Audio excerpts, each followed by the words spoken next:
شائقین ادب، قائم شدہ 1 جون 2024 کا دوسرا ماہانہ مشاعرہ مولانا محمد علی جوہر فاؤنڈیشن امین آباد میں بعد عشاء زیر صدارت استاد الشعراء محمد فاروق جاذب لکھنوی ہوا۔ نظامت رضوان احمد فاروقی نے کی۔ پروگرام کی سرپرستی شروع تا آخر ممتاز ادیب و صحافی اور ناقد احمد ابراہیم علوی نے فرمائی۔ مہمانان خصوصی کی حیثیت سے ڈاکٹر عتیق فاروقی اور رفعت شیدہ صدیقی شریک مشاعرہ رہے۔ اس موقع پر احمد ابراہیم علوی نے کہا، غزل کی انفرادیت برقرار ہے۔ بلا مبالغہ اردو شعراء جتنے باخبر اور باشعور ہیں اتنی دوسری زبان کے شعراء نہیں ہیں۔ مسائل سے ہمہ وقت گرے شعراء جیسی طاقتور اور مؤثر شاعری کر رہے ہیں ویسی خوشحال شعراء کے لیے ممکن نہیں ہے۔ شعراء لکھنؤ نے آج جو شاعری پیش کی اس میں جذبہ، حوصلہ اور امنگ ہے۔ یہ پروگرام 1 جولائی 2024 کو بعد مغرب منعقد ہوا۔ پیش ہے لرن آن لائن ود فیضان خان کی آنکھوں دیکھیں۔ شائقین ادب کے بینر تلے آپ کا استقبال ہے، اور یہ جو ماہانہ نشست شروع کی گئی تھی اس کا دوسرا مشاعرہ ہے جو کسی حد تک پھیکا دکھ رہا ہے۔ پھیکا اس لیے ہے کہ اس کے نائبین صدر وغیرہ نے کوئی کام نہیں کیا، بالخصوص ڈاکٹر منصور خان صاحب نے۔ اگر بار بار لوگوں سے انہوں نے کہا ہوتا جس طرح یہ شمام پیس فاؤنڈیشن اور مسعود ایجوکیشنل کے لیے کوشش کرتے ہیں تو کوئی معقول وجہ نہیں تھی کہ لوگ نہیں آتے، لیکن یہ سب ہوتا ہے۔ یہ بھی ہونا چاہیے، اس سے تجربات میں اضافہ ہوتا ہے۔ ہم نے جن لوگوں سے کہا تھا وہ تقریباً یہاں نظر آ رہے ہیں سوائے محمد علی علوی صاحب کے، یعنی یہ کسی کی بھی کوشش ہو سکتے ہیں۔ کہاں آ گئے؟ اگر ہم کریں محمد علی علوی ہماری کوشش نہیں ہے، باقی سب ہماری کوشش کا حصہ ہیں، انکلوڈ اس میں ڈاکٹر منصور خان، ان کو بھی ہم ہی نے مدعو کیا۔ تو اب نصیر بھائی بھی کام نہیں کر پائے جبکہ وہ بزم کے جنرل سیکریٹری ہیں، زیادہ یوگدان انہی کا ہونا چاہیے۔ خیر ان کے ساتھ ایک ٹریجڈی یہ بھی ہوئی کہ ان کی خالہ کا انتقال ہوا 1 ہفتے قبل، وہ اس میں سب رسومات میں لگے ہوئے تھے، لیکن جو لوگ آ گئے ہیں ہم ان کے شکر گزار ہیں۔ اس میں قبلہ احمد ابراہیم علوی صاحب، رضا صاحب، ڈاکٹر منصور حسن خان صاحب، یہ سب پابند نماز بھی ہیں، لہٰذا یہ مغرب سے میں نے کہا تھا مغرب میں یہ آ گئے۔ علوی صاحب سے میں نے کہہ دیا تو یہ بھی پابند وقت ہیں، یہ آ جاتے اور ہم کو مستقل پوچھتے رہتے، تو اسی لیے میں نے کہا تھا کہ آپ 8 بجے چلیے گا، عشاء یہیں پڑھ لیجیے گا۔ ضیاء صاحب نے کہا کہ میں مغرب پڑھ لوں، میں نے کہا بالکل پڑھ لیجیے، آپ پڑھ کے نماز ادا کر کے آئیے۔ جاذب صاحب بھی سست ہیں اپنی عمر کے ساتھ، اگر گاڑی نہ ہو تقریباً یہ بیوہ ہو جاتے ہیں، تو اسی لیے وہ گاڑی کا مسئلہ تھا کہ کب کہاں ان کو داؤں دے جائے۔ بزم شمس میں یہ آئے اور راستے میں کھڑے تھے بالکل بے یار و مددگار، نہ ان کے بچے ان کا فون اٹھا رہے تھے اور نہ کوئی دوسرا مددگار تھا۔ کیسے گھر پہنچے یہ جانے، ان کا اللہ جانے۔ ڈاکٹر عتیق فاروقی صاحب بھی وقت سے آ گئے، یعنی بڑے منصب پہ رہے، بڑے کالج میں رہے، اس کے بعد خراب نہیں ہوئے، اس لیے بھی ان کی طرف التفات ہونا چاہیے ہم لوگوں کا۔ جناب رفعت شیدہ صاحب پورے لکھنوی ہیں، جب ان سے کہا کہ میں نے کہا کہ مغرب بعد تشریف لائیے تو وہ فوراً سمجھ گیا کہ جوہر فاؤنڈیشن اور مغرب بعد، تو ان کا عشاء بعد، میں نے کہا عشاء بعد کہوں گا تو آپ اتنے شریف نہیں ہیں یقیناً کہ آپ آ ہی جائیں گے، کہ آپ آئیں گے 10 بجے، لہٰذا وہ مغرب بعد چلے تھے اور عشاء کے بعد آ گئے۔ یہ سب ہوتا رہے گا، یہ سب ہماری نشست کا حصہ ہے۔ آفتاب اسد ٹانڈوی صاحب کو میں نے کہا تھا کہ آپ ہمارے پروپیگنڈا سیکریٹری ہیں، تو نشست کا پروپیگنڈا بھی کیجیے، اس کے بعد خبریں بھی آپ ہی چھپائیے اور ہماری سرپرستی کیجیے گا، بزم شمس اور بزم سائم کی طرح غائب نہ ہوئیے گا۔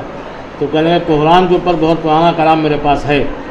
ہم نے کہا اتنا پرانا تو نہیں لکھتا احمد ابراہیم علوی صاحب، 55 برس پرانا افسانہ سنایا انہوں نے۔ کہنے لگا نہیں اتنا نہیں، لیکن 20 سال پرانی غزل ہے۔ تو وہ ہیں بھی خیر پرانے آدمی، آپ دیکھ سکتے ہیں، بالکل وائٹ ہیں وہ الحمدللہ۔ یہ ان کو میں نے دالامیہ میں کلام پڑھنے کے لیے بلایا، تو ایک صاحب کلام پڑھ چکے تھے، میں نے کہا یہ سفلی کے عامل ہے، تو وہاں کے لوگوں نے کہا اب سفلی کے عامل کی کاٹ کون کرے گا؟ میں نے کہا ایک شہنشاہ یا جنہ بھی ہیں، تو وہ آفتاب اسد صاحب تھے۔ تو ان کو لوگوں نے بہت دھونس کھا کے داد دی کہ پتہ نہیں ہے کس کو اٹھوا لیں، کب کس کی پالکیز ہے۔ تو آج بھی یہ تمام قداور شخصیات ہمارے درمیان ہیں، ہنسنے ہنسانے کے لیے کوئی نہیں ہے اتفاق سے۔ جلال لکھنوی صاحب بیمار ہو گئے، ٹھیک جوانی میں، ان کے حق میں دعا کیجیے اور کہیے کہ آئندہ وہ بیمار نہ ہوں، لیکن اس کمی کو دور کرنے کے لیے اللہ نے محمد علی علوی صاحب کو خلاف توقع بھیجا، اس لیے خوشی میں بھی اضافہ ہوا اور ان کا میں شکر گزار بھی ہوں۔ اب میں چاہتا ہوں کہ آج کی محفل کا آغاز ہو جائے، مستحسن آغاز ہو جائے، تو ہماری محفلوں کا بہت ہی کامیاب اور مترنم آغاز کرتے ہیں ڈاکٹر منصور حسن خان صاحب۔ یہ بھی آج کے حلقان ہیں، ان کی بیوی نے ان سے کہا تھا کہ ہمارا واش روم وغیرہ جو ہے وہ ٹھیک کروا دیے، اور اس میں کیا دقتیں تھی یہ جانے، میاں بیوی کا معاملہ ہے۔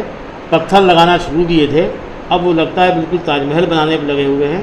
3 مہینے ہو گئے، کام نہیں ختم ہوا۔ تو میں نے کہا اب کی بھی اگر ہم لوگ وہاں نازل ہوئے تو انشاءاللہ وہ کر کر کی آوازیں بھی ہوں گی اور ہم لوگ بھی ادھر زور لگا رہے ہوں گے. تو جوابی قوالی کی شکل ہوتی ہے. اس قوالی سے بچنے کے لیے ہم نے جوہر فاؤنڈیشن کا انتخاب کیا. جو کچھ ہوا وہ آپ کے سامنے ہے. آئندہ انشاءاللہ ان کمیوں کو دور کیا جائے گا. اور ڈاکٹر منصور حسن خان صاحب جو تمام تر ان کی خوبیاں ہیں، صفات ہیں، درس و تدریس کا کام کرتے ہیں، نوجوان نسل کو سجانے سنوارنے کا کام بھی الحمدللہ وہ کر رہے ہیں، شاعری بھی خوب تر کرتے ہیں. وہ تشریف لائیں اور اپنے کلام سے نوازیں اور امید کی جانی چاہیے کہ آخر تک ہمارا ساتھ دیں گے.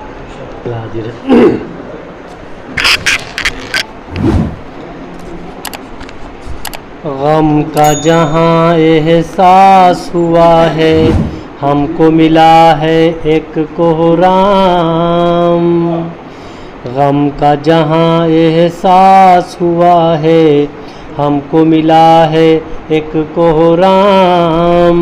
وقت رخصت رونے لگے سب، گھر میں مچا ہے ایک کوہرام. وقت رخصت رونے لگے سب، گھر میں مچا ہے ایک کوہرام. آتی جاتی چلتی پھرتی تیز ہوا ہے ایک کوہرام. آتی جاتی چلتی پھرتی تیز ہوا ہے ایک کوہرام. پہنچا ہوں جس منزل پر بھی میں نے سنا ہے ایک کوہرام. پہنچا ہوں جس منزل پر بھی میں نے سنا ہے ایک کوہرام. کیسا یہ منظر نامہ ہے کون کسی کو بتلائے. کیسا یہ منظر نامہ ہے کون کسی کو بتلائے. جب سے شہر امن میں آئے دل میں بپا ہے ایک کوہرام. جب سے شہر امن میں آئے دل میں بپا ہے ایک کوہرام. بے حس ہے جو وہ کیا جانے کیا ہوتا ہے درد جگر. بے حس ہے جو وہ کیا جانے کیا ہوتا ہے درد جگر. کاش اسے انسان سمجھتا دل کی صدا ہے ایک کوہرام. کاش اسے انسان سمجھتا دل کی صدا ہے ایک کوہرام. مظلوموں کی آہوں کو محسوس کیا ہے اس دل نے. مظلوموں کی آہوں کو محسوس کیا ہے اس دل نے. پہروں میں نے یہ سوچا ہے کیوں یہ ہوا ہے ایک کوہرام. جس طرح کی شاعری فیروز نظامی کرتے تھے وہ میں کہیں نہ کہیں کھوئی ہوئی دیکھتا ہوں. آج فیروز نظامی نے سہرے میں کہا کہ ساقیہ اب چاہیے کیا اور جینے کے لیے، آج بھی ترسوں گا کیا تو گھوٹ پینے کے لیے. یہ تو مانا وقت کم ہے شعر کہنے کے لیے، دل مگر راضی نہیں خاموش رہنے کے لیے. کاش ہے فیروز اب میری خوشی کے واسطے، غیب سے امداد آئے رہبری کے واسطے. لیکن اس کے بعد وہ صحرا کہتے تھے کہ آسماں کے چاند تاروں کی ضیا صحرے میں ہے. آج ہمارے جو صحرا نویس ہیں وہ کوشش تو کرتے ہیں لیکن وہ اس طرح کی تمہید نہیں باندھتے. یا تو ان کے یہاں زرخیزی کم ہو گئی ہے، یا مشقت کم ہو گئی ہے، یا وہ روایتی شاعری کرتے کرتے اس کے عادی ہو گئے ہیں. ہمارے فاروق جاجر صاحب بے پناہ مشاق ہیں، لیکن جب ان سے میں نے اس خواہش کا اظہار کیا کہ آپ تھوڑی پابندی کے دائروں سے نکل کے بھی گل کھلائیے، جو آپ زیادہ کھلا سکتے ہیں، تو یا تو ان کو موقع نہیں ہے یا مطالعے کا وقت نہیں ہے، وہ اس طرح کی کوشش نہیں کرتے. حالانکہ حافظ محمد عمر صاحب کہتے ہیں انہوں نے ایک رد صحرا بھی کہا تھا جو بہت مشہور ہوا تھا، لیکن یہ سب وہ شاعری ہے جنہوں نے اپنی موٹی موٹی بیاضوں میں بالکل بنیے کی بہی کھاتے کی طرح دبا کے رکھا ہے. آپ اس پہ یقین کیجئے کہ ان کا کلام آدھے سے کہیں زیادہ غیر محفوظ رہے گا اور چھپے گا نہیں. اس لیے کہ چھپانے کی جب اللہ نے توفیق ان کو دی تو یہ چل چلاؤ کی عمر ہے. اس جیسے عابد علی شعلہ پچھلے 5 سال سے ان کو کلام دکھا رہے تھے اس امید پہ کہ استاد کی زندگی میں چھپا کے ہم ان کو پیش کریں گے، لیکن اتنی زیادہ انہوں نے اصلاح کر دی کہ وہ اللہ میاں کہیں اصلاح کرنے چلے گئے۔ ابتدا یونس صاحب ایک تھے، یونس الہ آبادی، ان سے گاڑھی شاعری کرتے تھے، ہو سکتا ہے یہ شاعر بڑے ہوں لیکن گاڑھے زیادہ وہی تھے، وہ بھی ان کو دکھاتے رہے۔ میں نے کہا آپ کبھی بس چلنا ہے، جانا ہے معاملہ، چلے گئے وہ۔ لیکن ہم نے اپنے مضمون میں کہیں یہ سب چیزیں اس لیے نہیں لکھی کہ جو ان کے دامن سے وابستہ ہونا چاہتے ہوں گے وہ اس چکر میں کہ موت کے خوف سے ان کے قریب نہیں جائیں گے۔ تو اب ان کو بھی چاہیے کہ اس طرح کی کوششیں کریں کہ جب حیدر علوی صاحب ایک نظم کہہ سکتے ہیں آزاد، اور اس میں ایسا کچھ بھی کہہ سکتے ہیں کہ شاعروں سے داد مل جائے، تو فاروق جاذب صاحب کیوں نہیں کہتے، محمد علی علوی صاحب کیوں نہیں کہتے، منصور خان کوشش کیوں نہیں کرتے، رضا لکھنوی صاحب اور جناب ضیاء تقوی صاحب تو موروثی شاعر ہیں، یہ کوشش کیوں نہیں کرتے۔ جب جناب عتیق فاروقی صاحب اس عمر میں نثر لکھنے لگے، زندگی بھر پڑھتے پڑھاتے رہے، کبھی لگا ہی نہیں کہ مضمون بھی لکھ سکتے ہیں۔ اب ایسے مضامین لکھتے ہیں جو سہارا و انقلاب میں چھپ رہے ہیں، آپ کو چھوڑ دیجیے، صحافت کو بھاڑ میں جھونکیے، اس لیے کہ یہ سب علاقائی اخبار ہیں، یہ اپنے دائرے ہی میں اینٹھن بررن ہے کہ لکھنؤ والے ان کو پڑھ لیں، 10 فون آ گئے، کہنے لگے آگ سب سے بڑا اخبار، کہنے لگے صحافت سب سے بڑا اخبار۔ یعنی اگر جناب ظفر حیدری کاشمیری کی خبر صحافت میں نہ آئے تو اس کے چہرے پہ چمک کم ہو جاتی ہے، یعنی قومی اخبار ہے نا، تو وہ پوچھتے ہیں صاحب صحافت میں خبر کیوں نہیں؟ میں نے کہا آپ نے اشتہار نہیں دیا ہوگا، آپ رہیں گے کشمیر میں، آپ کے باپ بھی یہاں اپنے آپ کو بناتے رہے، آپ بھی بنا رہے ہیں، اور اس کے بعد آپ چاہتے ہیں بڑی خبر بھی آپ کی چھپے، 2 روپے آپ خرچ نہیں کرتے، لے دے کے چند مولوی آپ نے بٹھا لیا، احمد الحسن صاحب کو بلا لیا، یاسو عباس کو بلا لیا، کل بجوا سے آپ کی نانی مرتی ہے۔ اس سب گروپ بنے ہوئے مولویوں سے لے کے شاعروں اور ادیبوں تک، کہ اگر کہیں شافع قدوائی آئیں گے تو وہاں سہیل کاکوری ہوں گے، احمد ابراہیم علوی صاحب آئیں گے تو رضوان فاروقی ہوں گے، تو بھائی گروپ توڑ کے بھی تو کام ہونا چاہیے، تو گروپ کو توڑنا بھی آج کے زمانے میں ثواب کا کام ہے۔ تو اس طرح کی شاعری جو فیروز نظامی نے کی، یا ان کے یہاں شعر ایسے ہیں، احمد ابراہیم علوی صاحب کی بیٹی نے انہوں نے رخصتی کہی، رباعی میں بھی کہی اور نظم میں بھی کہی۔ اس میں ایک شعر مجھے آج تک یاد ہے، انہوں نے کہا کہ دلہن کی والدہ کا منتشر مزاج ہے آج، غم و خوشی کا عجب رخ پہ امتزاج ہے آج۔ اب اس سے اچھی غزل بھی تو ہم نہیں کہہ پاتے۔ اس میں ایک مصرع کہا تھا، فضائے وقت بہت ہی غزل مزاج ہے آج۔ اس غزل مزاج کی توقع ہم جاذب صاحب سے کرتے ہیں، یہ وہی روایتی شاعری آپ پرانے لفظ باندھ دیتے ہیں، گلے تر اور پتہ نہیں کیا تر بتر، کچھ نیا بھی تو لائیے۔ نئے کے لیے صرف عمر صاحب نے ٹھیکہ لے کے رکھا ہے، کب کیواڑ کھلیں گے؟ تو ہم چاہتے ہیں کہ نئی شاعری بھی ہوتی رہنا چاہیے، ورنہ یہ ہوگا کہ لکھنؤ والے آج بھی روایت پسند ہیں، یہ ہجر و وصال گل و گلگل کے علاوہ کچھ نہیں کرتے، جبکہ ان کے یہاں مذہب بہت زیادہ ہے۔ تو مذہب ہونے کا مطلب یہ نہیں کہ یہ قابل معافی ہے، دوسرے دائرے ان کے یہاں تنگ ہیں، اس کو بڑھانا چاہیے۔ تو اس کے لیے حیدر علوی صاحب قابل مبارکباد۔ اب سن لیا جائے جناب ڈاکٹر عتیق فاروقی صاحب کو، وہ تشریف لائیں اور اپنے کلام سے نوازیں۔ سر صاحب کی اجازت سے چلو شکریہ۔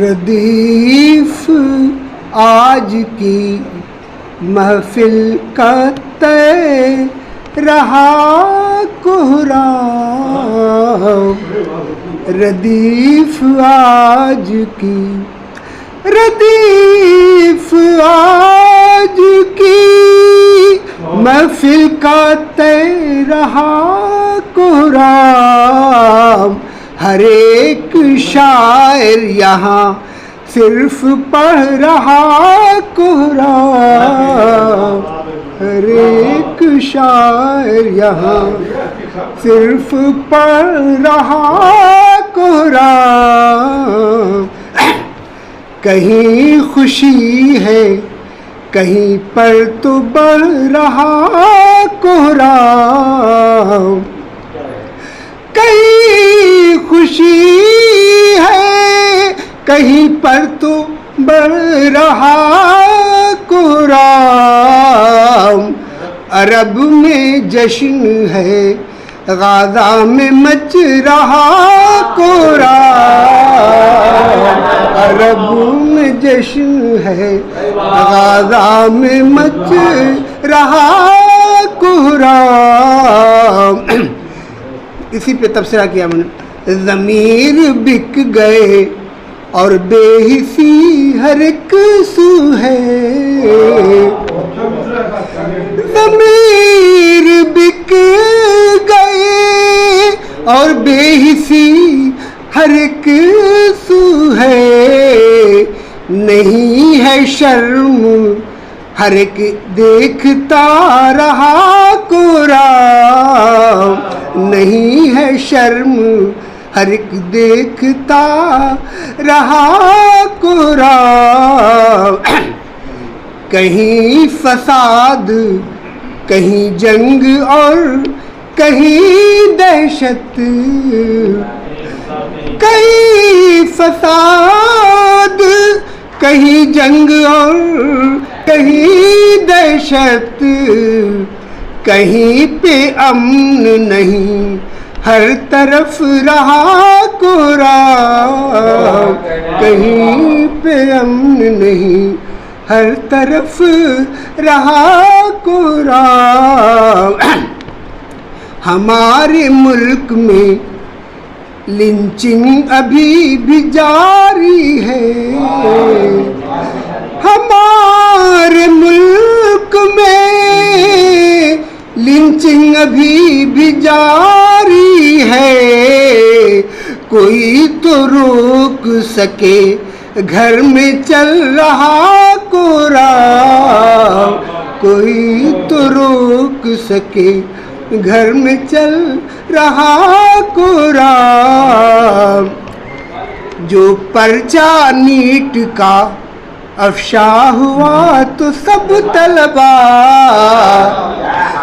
جو پرچہ نیٹ کا افشا ہوا تو سب طلبا ہوئے پریشان، گھروں میں مچا رہا قرآن، ہوئے پریشان گھروں میں مچا رہا قرآن۔ بسد ادب ہے خدا سے یہی دعایتی، بسد ادب ہے خدا سے یہی دعایتی، جہاں میں امن رہے ختم ہو رہا قرآن، جہاں میں وہی ڈاکٹر صاحب نے پیش کی، جس کے لیے مقابلے مبارکباد۔ یہ موضوعات ہمارے یہاں بھی نیٹ وغیرہ آنے چاہیے، اور اب سن لیا جائے جناب ضیاء تقوی صاحب کو، ان کے ساتھ کچھ دقتیں ہیں، وہ میری وجہ سے جو مغرب بعد میں نے کہا تھا اس وجہ سے وہ چلے آئے، دوا انہوں نے کھا لی لیکن کھانا نہیں کھایا، تو کوئی ان کو دقت نہ آئے شاعری کی وجہ سے، اور بیوی وغیرہ بھی کوئی پابندی نہ لگائے، اس لیے ضروری ہے کہ ان کو سن لیا جائے۔ تشریف رہیے۔ مطلب دیکھیں کہ کسی کا نام ہو جائے کوئی گمنام ہو جائے، کسی کا نام ہو جائے کوئی گمنام ہو جائے، اگر خاموشیاں ٹوٹیں تو ایک کوہرام ہو جائے، کسی کا نام ہو جائے کوئی گمنام ہو جائے، اگر خاموشیاں ٹوٹیں بپا کوہرام ہو جائے، تجھے میں رازداں اپنا بنا تو لوں مگر زاہد، تجھے میں رازداں اپنا بنا تو لوں مگر زاہد، میری توبہ کا یہ قصہ نہ تش تش بام ہو جائے، تجھے میں رازداں اپنا بنا تو لوں مگر زاہد، میری توبہ کا یہ قصہ نہ تش تش بام ہو جائے، اور کھٹکتا ہوں غبار راہ بن کر جن کی آنکھوں میں، کھٹکتا ہوں غبار راہ بن کر جن کی آنکھوں میں، ٹھہر جاؤں تو شہر دیداور کی شام ہو جائے، کھٹکتا ہوں غبار راہ بن کر جن کی آنکھوں میں، ٹھہر جاؤں تو شہر دیداور کی شام ہو جائے، اور اذیت رات دن دیتی ہے تیری بے رخی مجھ کو، اذیت رات دن دیتی ہے تیری بے رخی مجھ کو، اگر تو رام ہو جائے تو کچھ آرام ہو جائے، اذیت رات دن دیتی ہے تیری بے رخی مجھ کو، اگر تو رام ہو جائے تو کچھ آرام ہو جائے، اور ہے بزم دیر و کعبہ خوش نگاہی کی میری قائل، ہے بزم دیر و کعبہ خوش نگاہی کی میری قائل، نگاہوں کے بدلتے ہی بپا کوہرام ہو جائے، ہے بزم دیر و کعبہ خوش نگاہی کی میری قائل، نگاہوں کے بدلتے ہی